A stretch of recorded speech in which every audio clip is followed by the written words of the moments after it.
عمر بن خطاب رضی اللہ تعالیٰ عنہ کے پاس خطوط آیا کرتے تھے اور وہ خطوط پر کوئی تاریخ نہیں ہوتی تھی، کوئی ڈیٹ نہیں ہوتی تھی، جو کو لے کر کے عمر بن خطاب رضی اللہ تعالیٰ عنہ صحابہ کے سامنے اس پریشانی کو رکھا تو ابو موسیٰ اشعری رضی اللہ تعالیٰ عنہ نے عمر بن خطاب رضی اللہ تعالیٰ عنہ سے فوراً کہا کہ عمر آپ امیر المومنین ہیں، کیوں نہ آپ ہمارے لیے ایک کیلنڈر کو نہیں بناتے؟ عمر بن خطاب رضی اللہ تعالیٰ عنہ نے فوراً ہنگامی میٹنگ بلائی، بڑے بڑے صحابہ اکرام کو بلایا، فوراً بلایا۔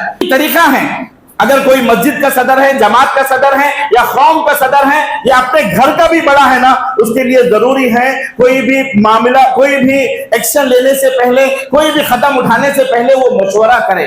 سارے صحابہ آئے، آ کر کے بیٹے پوچھا بات کیا ہے؟ کہا کہ نہیں جی یہ کاموں کے لیے بڑی دشواریاں ہو رہی ہیں، بڑی پریشانیوں کا سامنا کرنا پڑ رہا ہے، اور کیوں نہ ہم لوگ اپنا ایک کیلنڈر بنائیں گے، اپنا ایک شیڈول بنائیں گے، کیلنڈر بنائیں گے، ٹائم ٹیبل بنائیں گے تو ہمارے لیے بہتر ہوگا۔ تو عمر بن خطاب رضی اللہ تعالیٰ عنہ کے مشورے پر صحابہ کرام نے الگ الگ مشورے دینا شروع کیا۔ ایک صحابی اٹھ کر کے انہوں نے مشورہ دیا کہ اللہ کے نبی صلی اللہ علیہ وسلم جب پیدا ہوئے اس وقت سے ہم اپنا کیلنڈر شروع کرتے ہیں۔ عمر بن خطاب رضی اللہ تعالیٰ عنہ ماشاءاللہ بڑے دور اندیش تھے۔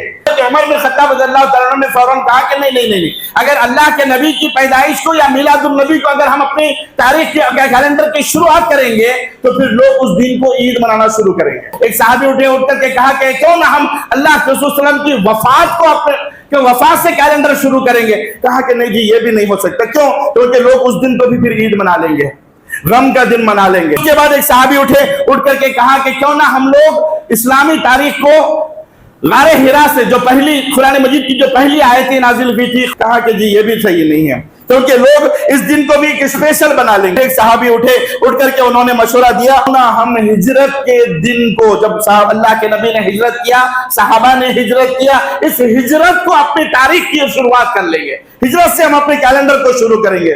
عمر بن خطاب رضی اللہ تعالیٰ عنہ نے اس بات کو تھوڑی دیر تک توجہ دیا، سوچا، اس کے بعد دلیل میں ایک آیت بھی پیش کی گئی۔ تو جب عمر بن خطاب رضی اللہ تعالیٰ عنہ نے اس آیت کو سننے کے بعد انہوں نے اس کو ایکسپٹ کر لیا۔ اور آیت کیا ہے؟